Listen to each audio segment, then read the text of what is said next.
Olha só, informação bem importante, uma operação da Polícia Federal em conjunto com a Controladoria Geral da União e com o Tribunal de Contas da União. Operação conjunta deflagrada agora pela manhã aqui em Florianópolis. Prendeu o reitor da Universidade Federal de Santa Catarina, o professor Luiz Carlos Cancellier.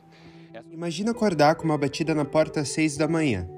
Do lado de fora, agentes federais, câmeras, mandados te levam preso diante de todo o país sob a suspeita no envolvimento no desvio de 80 milhões de reais.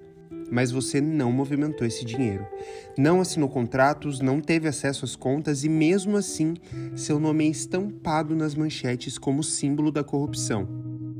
Seu papel? Reitor da maior universidade federal da região sul do Brasil. Este documentário foi feito em homenagem a Luiz Carlos Cancellier de Olivo e tantos outros nomes esquecidos por trás das injustiças cometidas em nome do combate à corrupção.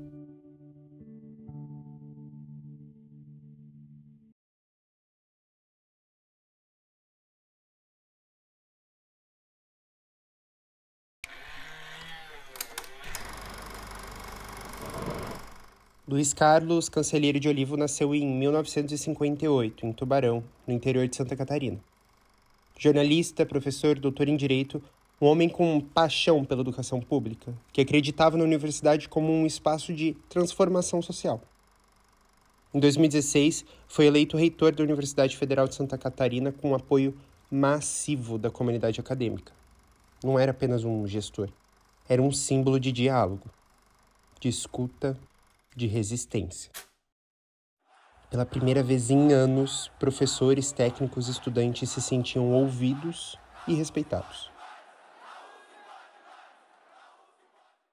Bom, eu me lembro do Cal, né, meu irmão, desde pequeno, em casa, lá no município de Tubarão, onde nós nascemos, né, cidade do interior de Santa Catarina, oriundos aí de uma família pobre, uma família de operários. Meu pai era funcionário público da Companhia Siderúrgica Nacional e a minha mãe trabalhava em casa, ela era costureira. Então nós tínhamos lá em Tubarão, na cidade onde nós nascemos, né, um convívio muito fraterno, amigável e com muitas dificuldades, né? E na nossa família, uma das grandes estímulos que tivemos, né, de parte dos nossos pais foi justamente na questão da educação, né, na formação.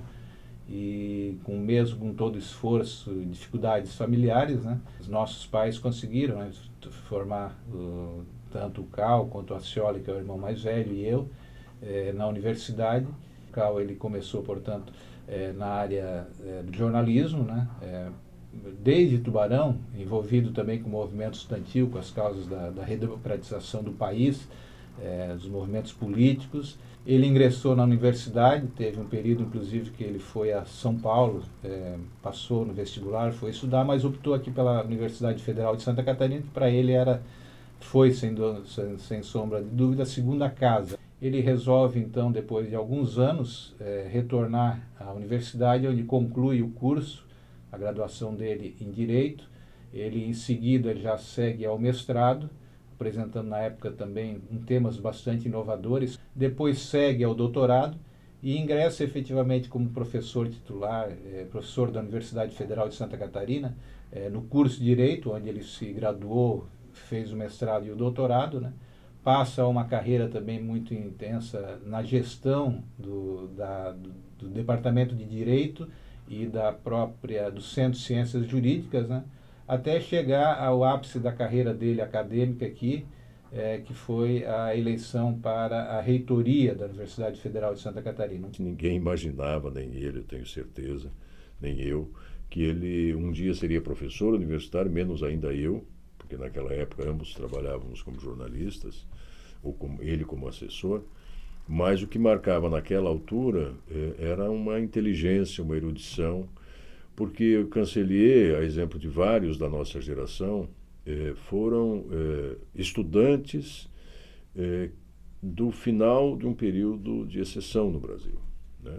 A nossa ditadura só termina lá em 85, 86. Os governos militares se encerram ali. Então, tanto ele quanto eu fomos estudantes universitários naquele período.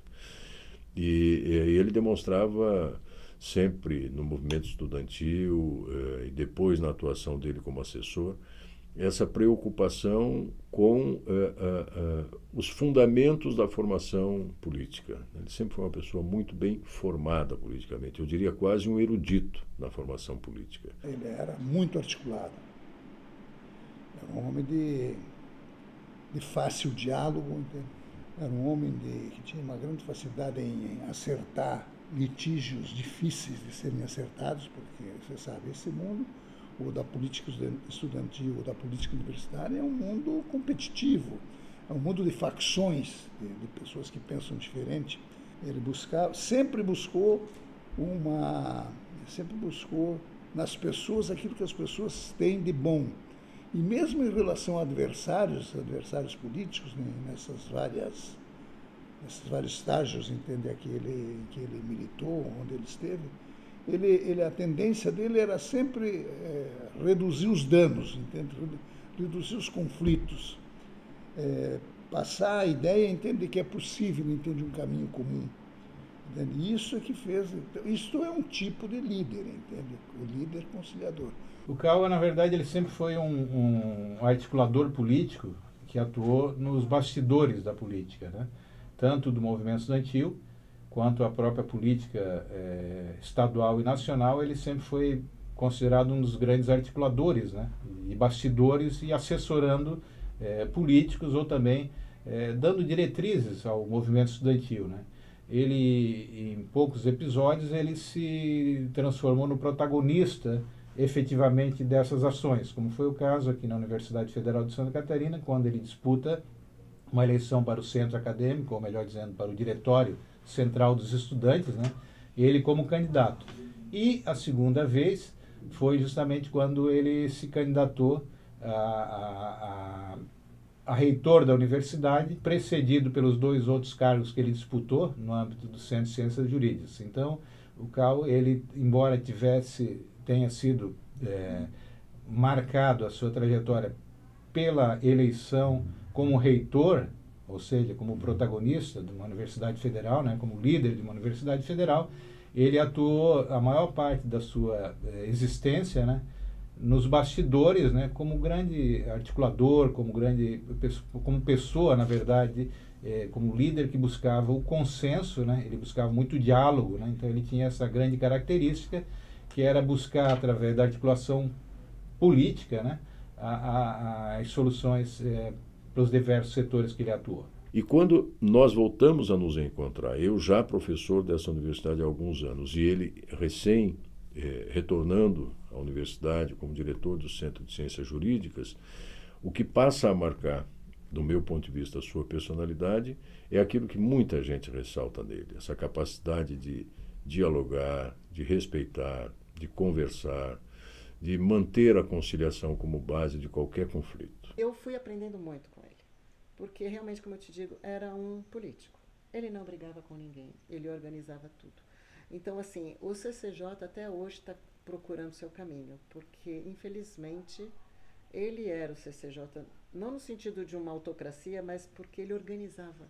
Ele organizava os grupos, ele apaziguava, ele era realmente aquele que a gente fala do político à moda antiga, sabe? Coisa assim. Ele era meio que como um professor. Ele tinha muita calma. Então, assim, o que é que eu via dele? Eu via ele, porque ele tinha muita paciência. Ele recebia a gente como se ele só recebesse a gente. Ficava horas conversando. O negócio dele era conversar. E as pessoas falavam isso. Então, tinha muita gente que não gostava dele, mas não gostava ferozmente dele.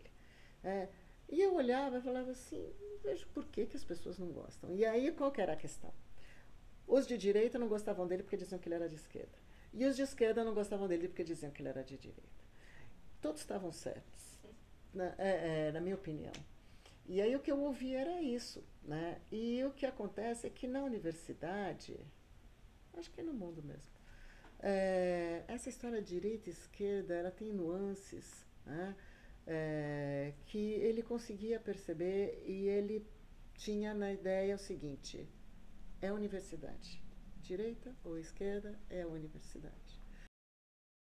Em 2017, a Polícia Federal deflagrou a Operação Ouvidos Moucos.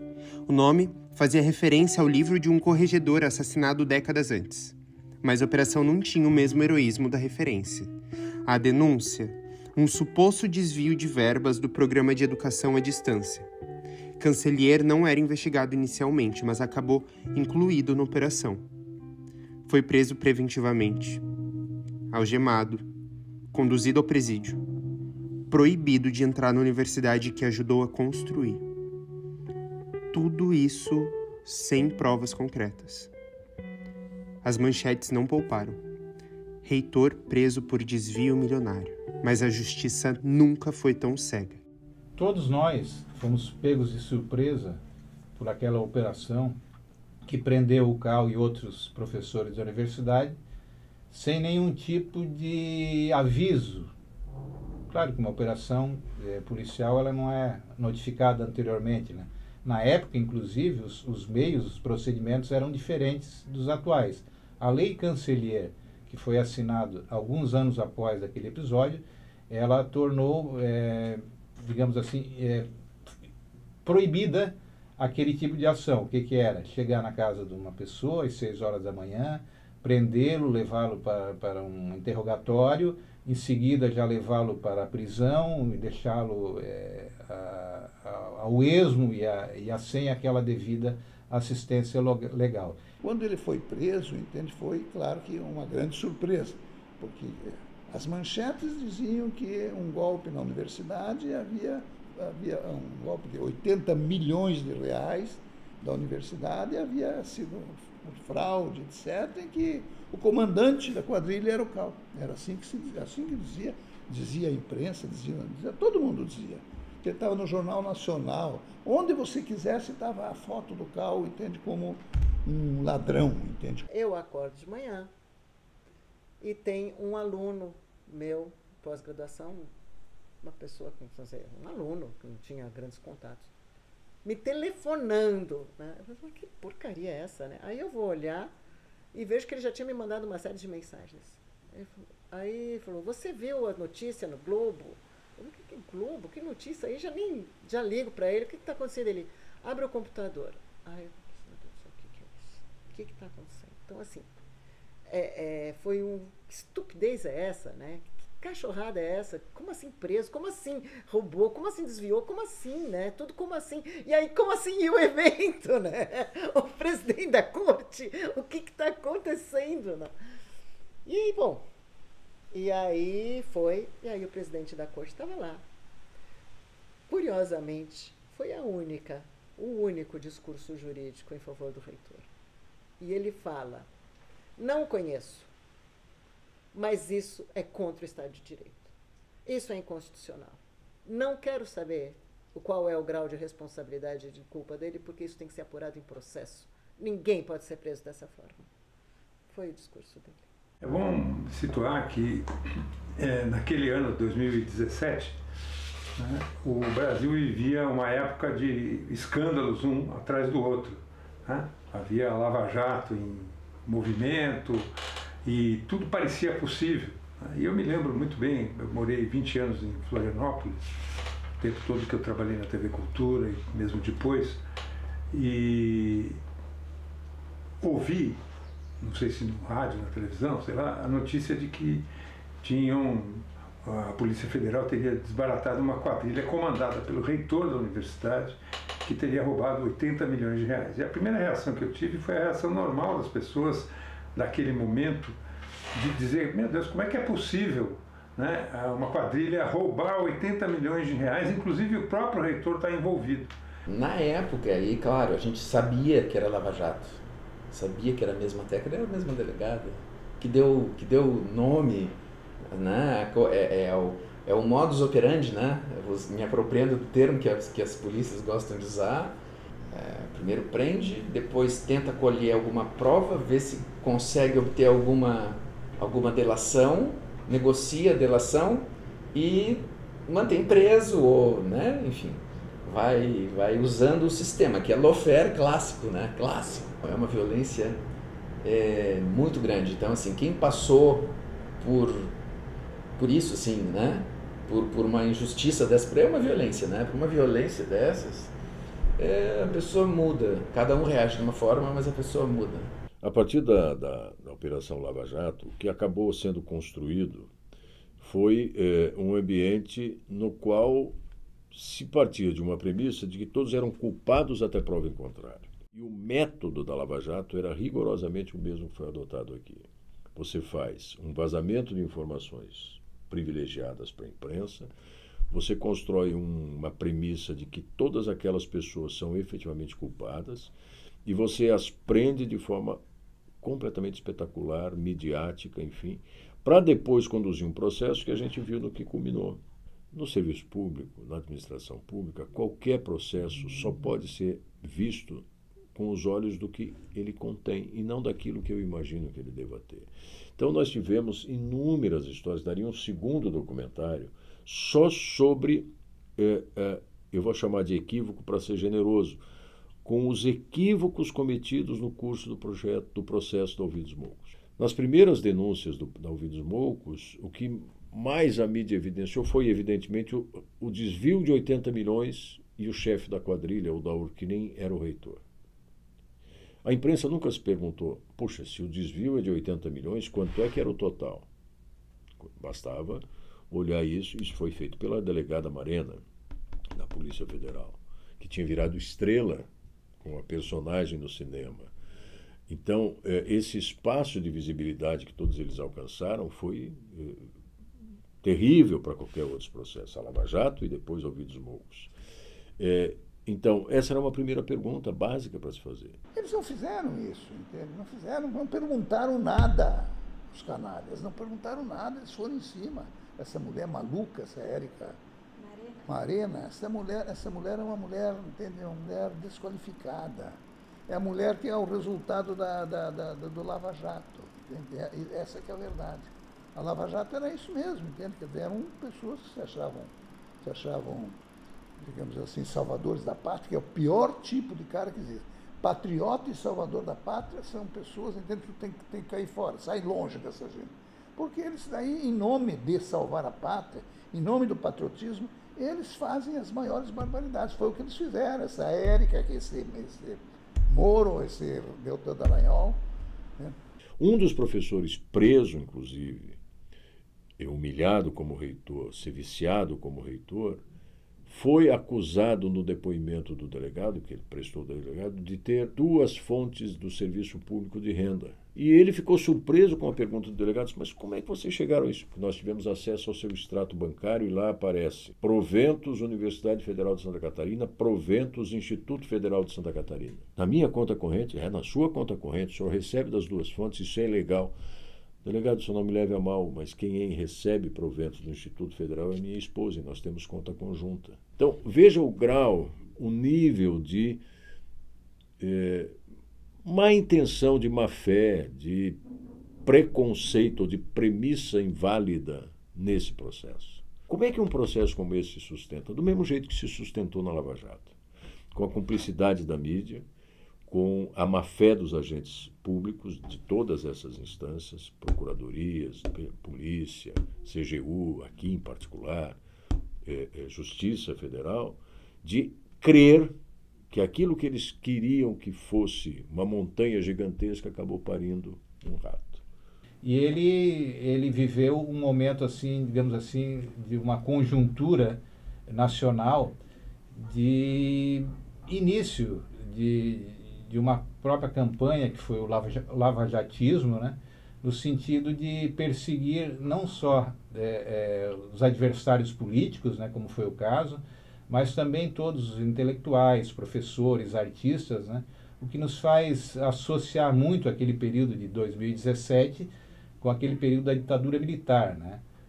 A ditadura militar, ela instituiu no país uma série de conceitos, né? Bastante negativos para o país. E aquele período de 2017 foi o início de uma luta, não uma luta, mas uma campanha difamatória em relação às universidades, aos próprios líderes políticos do campo popular e democrático, né? E o CAU foi, no meu entendimento, uma das grandes vítimas desse lavajatismo, né? Porque todo o processo, depois de hoje, passados aí 7 anos daquele triste episódio, né, comprovadamente são marcados como uma das grandes injustiças cometidas ao cidadão brasileiro, né? Ele não tinha que ter sido mandado. Vamos supor que, vamos aceitar a prisão, que já é inconstitucional, jamais ir para a cadeia. Ele tinha que ficar na Polícia Federal. Estava em reforma, isso não é desculpa. Tem um grande amigo dele que faleceu, que ele sabia, era desembargador, chama Lédio. E ele, uma vez eu conversei com ele, e ele falou: Cristiane, você quer saber quem é responsável pelo que aconteceu? Pergunta por como é que ele foi parar na prisão comum. Você quer saber o que realmente aconteceu? Pergunta como ele foi parar na prisão comum. Porque você vai chegar junto aos mandantes. Porque isso teve mandante, tá? Isso teve mandante. A gestão anterior havia criado uma estrutura chamada de Corregedoria Geral na universidade. E para indicar quem iria ocupar essa função, foi feito todo um processo que passou pelo Conselho Universitário. Eu era membro do Conselho naquela época, o professor Cancellier também era. A então reitora e a vice-reitora, enfim, elas conduziram o processo de tal forma que o nome indicado no final das contas pelo Conselho Universitário era um nome que interessava a elas. Muito bem, no exercício da Corregedoria Geral, mais de uma vez ele foi chamado a atenção pelo reitor, que no fim das contas era o chefe dele, de que os procedimentos que ele estava adotando eram procedimentos que não combinavam com a função de corregedor e, mais do que isso, que estavam atemorizando as pessoas na universidade. Numa certa altura, esse corregedor, então, recebe uma suposta denúncia anônima de que havia irregularidades nos cursos de educação à distância. Ali nós tomamos conhecimento de que havia um processo em curso na corregedoria e que, de alguma forma, afetava a educação à distância. Por quê? Porque ele vai ao presidente da CAPES, faz a denúncia sem o menor conhecimento do reitor e o presidente da CAPES bloqueia recurso para a educação à distância. O professor Cancellier vai a Brasília, se avista com o presidente da CAPES e pergunta o que está acontecendo. Como ele não obtém a resposta e o recurso não veio, ele, no retorno, chama o corregedor e diz: eu preciso saber o que está acontecendo. E o corregedor sonegou dele toda e qualquer informação. O interesse do Cancellier era único e exclusivamente entender o que estava acontecendo e defender a apuração rigorosa. O que o corregedor faz é transformar isso em algo absolutamente fantasioso e, em vez de dar ciência ao reitor, ele encaminha à Polícia Federal. O único e exclusivo interesse deste corregedor era atribuir algum tipo de culpa ao reitor. Eu não tenho a menor dúvida. Ele era movido por algo insano, sem nenhum fundamento. Então foi um choque para todos, porque evidentemente o que se fez naquele momento era fruto desse ovo que a serpente chocou no ninho dela e que culminou com uma operação sem qualquer outro adjetivo que não seja esse de abuso, autoritarismo, violência, truculência, sem o menor sentido, porque recentemente o procurador que atua no caso, inclusive, não denunciou e, entre aspas, inocentou um dos professores envolvidos, que foi preso com o Cancellier, que foi para a penitenciária com o Cancellier, que foi algemado e acorrentado na ala de segurança máxima. Então, se mesmo este professor, que lá no início teve a sua prisão justificada, por que agora o Ministério Público diz que sem provas não há o que fazer? Porque não há provas. Nós conseguimos que houvesse a sua soltura, mas com alguma coisa que foi absolutamente degradante, né? O professor Cancellier, ele poderia ir para casa, ele estava com alvará de soltura, mas ele, em hipótese alguma, poderia entrar na Universidade Federal de Santa Catarina. Ele não poderia lecionar, ele não podia mais orientar os seus alunos do doutorado, do mestrado. Ou seja, podou-se aquilo que ele construiu ao longo de décadas, né? Porque qual é o sentido de um professor do gabarito do professor Cancellier, né? Poder voltar para sua casa, mas não poder exercer aquilo que ele estudou para fazer? Isso, ao longo de 2 semanas, praticamente, foi martelando a cabeça do professor Cancellier, que acabou entendendo de que toda a sua existência, toda a sua vida havia sido deturpada. Ele não teria mais condições de viver. Expulso de sua função, humilhado publicamente, Cancellier mergulhou num silêncio doloroso. Minha gestão não é corrupta, escreveu ele em sua última carta, mas ninguém o escutou. Ou melhor, ninguém quis escutar. Em 2 de outubro de 2017, aos 59 anos, Luiz Carlos Cancellier se jogou do alto de um shopping center em Florianópolis. Na bolsa levava um bilhete. Na memória, levava o peso de uma justiça que se perdeu. E isso foi, assim, um fenômeno assustador que nós vivemos ali. Porque nós estávamos na sala do reitor, que é uma sala, um espaço amplo, sentados em círculo, como a gente faz nas aulas, né, que põe os alunos em círculo. Então, todos estávamos vendo todos, várias cadeiras, poltronas e sofás, quando, simultaneamente, quase todos de nós olhamos para os seus celulares e começamos a ver alguma mensagem que estava chegando, e todo mundo teve a mesma reação. Ao ponto de, em algum momento, alguém dizer assim, gente, vocês estão vendo o que eu estou vendo aqui também? Vocês receberam essa notícia? E aí começou um desespero de todas as pessoas naquela sala. Eu saio da sala do reitor, as 2 secretárias executivas estão aos prantos, porque também elas tinham recebido a informação. E, naquele momento, eu particularmente tive a seguinte postura. Pessoal, calma, vamos conferir. E, assim, acho que eu virei a chave do modo racional. Porque quando se prende um reitor da Universidade Federal, ou de outras, né, quando se prende cientistas, artistas, jornalistas, intelectuais, ela está se tentando demonstrar que aquilo que se faz aqui na universidade não é bom para o país.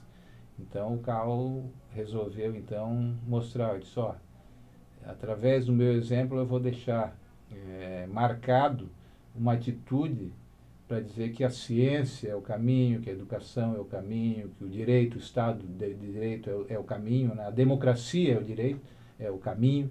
Assim, qualquer pessoa que não ele, não tem como saber o que ele sentiu. Cada um sente de uma forma. A prisão em si é uma morte, porque te desliga coercitivamente, né? Com muita violência, inclusive, moral, te desliga, te tira da tua vida. E no caso dele, veio a prisão e veio medida cautelar, ou seja, eu já ouvi alguém colocar isso, uma morte em vida, né? Ele está vivo, beleza, o organismo está ali funcionando, ele come, bebe, dorme, acorda, se é que consegue dormir, não tem que tomar medicamento, antidepressivo, etc. Fica uma bagunça o organismo, né? Então, voltando para o ato em si, e assim, é fácil entender o ato. Mais fácil para mim, muito mais fácil. Só ele sabe, mas eu quero acreditar que ele estava tranquilo. Consciente do ato ele estava, porque ele programou, premeditou, se despediu, fumou o último cigarro e se desligou. Foi um ato político, foi um ato maior do que ele. Se é maior do que ele, não pode dizer que é maior de covardia. Primeiro porque, como eu disse, ninguém tem legitimidade para dizer ou julgar qualquer pessoa. Essa ruptura de um mundo presumido, onde ele era o Luiz Carlos, o reitor, a pessoa lá da família dele, e de repente ele é tratado como se ele tivesse cometido algum crime, sendo tratado como um criminoso. Com certeza isso foi muito disruptivo para os dias que vieram em seguida, porque, sem dúvida nenhuma, você ser acusado te gera um trauma, mas você ser preso injustamente e passar por todas as situações que ele passou gera um trauma muito maior. Deixaram-no sozinho ou foi ele que quis entender, se recolheu? Ele se curvou, entende? Ele sucumbiu, essa é a expressão, ele sucumbiu naquele turbilhão, entende, na vida dele, a qual ele nunca imaginou. E a partir do momento que ele é banido de entrar, ali começou de fato o luto dele em vida, o luto de uma carreira, um luto de um trabalho, um luto de um status, um luto da sua própria verdade, o luto da sua saúde mental. Então ele era uma pessoa muito esclarecida, então ele tinha conhecimento do que poderia acontecer em seguida. E infelizmente é o que a gente viu. É um golpe. A gente fala em golpe de Estado. As mesmas pessoas que falam em golpe que fazem ou procuram fazer um golpe de Estado deram esse golpe aqui. Isso fazia parte de um golpe. Deram um golpe na universidade. Depuseram o mandante. Depuseram o mandante com alegações falsas. Publicaram alegações falsas. Prenderam de maneira absolutamente ilegal, inconstitucional, imoral. Uma pessoa que nem sabia porque estava sendo levada às 6 da manhã. Então, isso é um golpe, golpista. Vamos supor que ele não tivesse se matado. Qual seria agora o destino da universidade e de tudo mais? Eu me pergunto isso. E eu acho que foi contra isso que ele lutou. Ele não queria esse destino, de ser silenciado, de carregar atrás dele o peso de uma injustiça para sempre, por causa das condições em que foi feito o golpe. Ele sabia que os golpistas, foi feito um golpe, tinham mais poder que ele. E ele não tolerou isso. O governo, como todo, o governo federal principalmente, deu algumas ações na direção de reconhecer o erro das suas instituições. As instituições não reconheceram, muito menos as autoridades diretamente envolvidas. Mas o governo dá o nome de Cancellier para uma lei que muda justamente essa questão da prisão e todos os procedimentos. É um reconhecimento.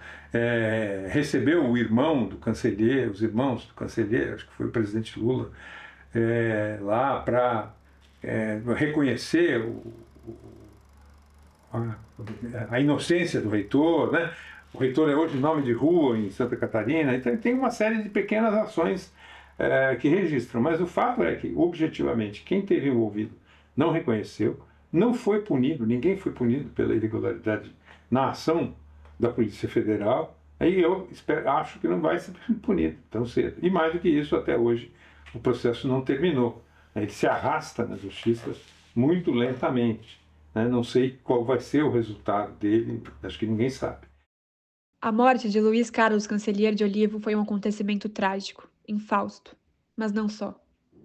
Se houvesse uma só autoridade do Estado a refletir por breves momentos naquela situação, uma só autoridade com o olhar na lei, na proporção que precisava haver entre o seu ato e as suas consequências, Cancellier estaria entre nós, feliz e realizado como estava em vida, dedicando o melhor do seu talento e inteligência, de sua capacidade de trabalho, de sua vocação para o diálogo e o entendimento, prestando serviços em favor da universidade e do país. A tragédia teria sido evitada. Tudo está claro hoje. Os fatos que estavam sendo investigados não eram nenhum escândalo. Não havia flagrante. O detalhe de que os eventos investigados eram anteriores à posse de Cancellier não pareceu relevante às autoridades da Operação Ouvidos Moucos. Também de nada valeu que Cancellier não tivesse antecedentes criminais. Era um homem de ficha limpa. Nos 59 anos que viveu, ele foi preso uma única vez, no raiar daquele dia de setembro de 2017. Dormiu uma única noite na cadeia. E dali saiu para morrer 18 dias depois, consumido na voragem daquela terrível sucessão de acontecimentos. Cancellier foi preso e os policiais que o acordaram de madrugada não souberam explicar as razões da prisão. Tentou rever na memória o que poderia ser enquanto era conduzido de Camburão ao prédio da PF. Mas não passou nem perto. Aquelas autoridades, por dever de ofício, deveriam medir a extensão, a gravidade dos fatos investigados, face ao gigantismo da operação que montaram, a ouvidos moucos. Aquelas autoridades, imprudentes, desmensuradas, ao que parece, não cogitaram de abrir uma investigação normal, regular, compatível com a dimensão do episódio. Isto é, abrir o procedimento, ouvir o reitor, os outros 6 presos, os demais envolvidos, e no correr do processo verificar se havia dolo e culpa, e quem eram os responsáveis, se de forma total ou em parte, e quem possivelmente não tinha nenhuma culpa. O Programa de Financiamento Estudantil, o FIES, já acumula mais de 55% de inadimplência. Fraudes históricos no auxílio-doença, no seguro-desemprego, no seguro-defeso vêm sendo praticados há anos, como denunciam sistematicamente os organismos de controle. São milhões, bilhões de prejuízos causados aos cofres públicos. Vez por outra, em longos intervalos, se monta uma operação especial para barrar a pilhagem, conter os abusos, punir os responsáveis. Nenhuma dessas mini-operações chegou perto do aparato da Ouvidos Moucos. Ao que saiba, ninguém foi preso ou está preso. Mas lá no meu estado de Santa Catarina, montaram uma operação estrepitosa para elucidar o possível desvio de alguns milhares de reais, cuja única consequência visível foi a de atirar na lama a reputação de um homem de bem. Homem do diálogo e da conciliação, fazendo-o sucumbir na ignomínia. Ao invés de produzir provas, produziram uma operação de nome pomposo e manchetes sensacionalistas na mídia. Ao invés de fazer justiça, causaram um dano irreparável a um homem, levando-o ao desespero, a pior das vergonhas, que é a vergonha pelo que não fez. O combate à corrupção não é, decididamente, um projeto de salvação nacional. Que a corrupção é uma chaga moral que precisa ser combatida, reduzida e, se possível, banida, todos os cidadãos de bem devem estar de acordo. Mas ela não pode presidir as preocupações nacionais como se fosse o único problema do país, acima de todos os demais. Agentes policiais e procuradores do MPF, tomados de espírito messiânico, movidos pela ânsia protagonista, preferem operações midiáticas, ao invés da busca metódica e paciente de provas, ao invés dos procedimentos discretos de um processo normal. Processo normal é aquele que, se for o caso, não começa pela prisão dos supostos culpados, mas termina com a prisão dos culpados verdadeiros e definitivos. Os tentáculos do Estado de muito tempo alcançam a sociedade civil, as empresas privadas, compondo o opressivo custo-Brasil, embaraçando e asfixiando a produção dos bens e da riqueza, desestimulando as atividades econômicas. Agora, autofágicos, implacáveis e irrefreáveis, se espalham perigosamente nos entes estatais. Esse clima punitivo, opressor, repressor, policialesco, é o germe do totalitarismo. O professor Cancellier foi um exemplo de vida, dedicada ao bem, à justiça, à liberdade e à paz entre os homens. A morte auto-infligida foi um gesto desesperado de inocência, um ato político de coragem, um grito de alerta contra a força bruta e a injustiça. O mínimo que podemos fazer é tirar dos episódios trágicos de Florianópolis os ensinamentos certos. O Senado, o Congresso Nacional, é um lugar ideal para refletir sobre os fatos, alinhar iniciativas de reação e resistência, levantar a voz de defesa do Estado democrático de direito e das liberdades civis ameaçadas. Que o exemplo de vida de Cancellier, alma cidadã e sal da terra, nos dê força e coragem. Façamos agora enquanto é tempo. O que você ouviu agora foram trechos retirados de um tributo escrito por Nelson Wedekind, jornalista, deputado e amigo particular de Cancellier, no dia 31 de outubro de 2017. Exatamente 30 dias após Cancellier ter deixado seu legado para Florianópolis, para a universidade e para o Brasil. Um legado interrompido, mas não silenciado. Que sua história sirva de memória, de alerta e, sobretudo, de compromisso com a justiça.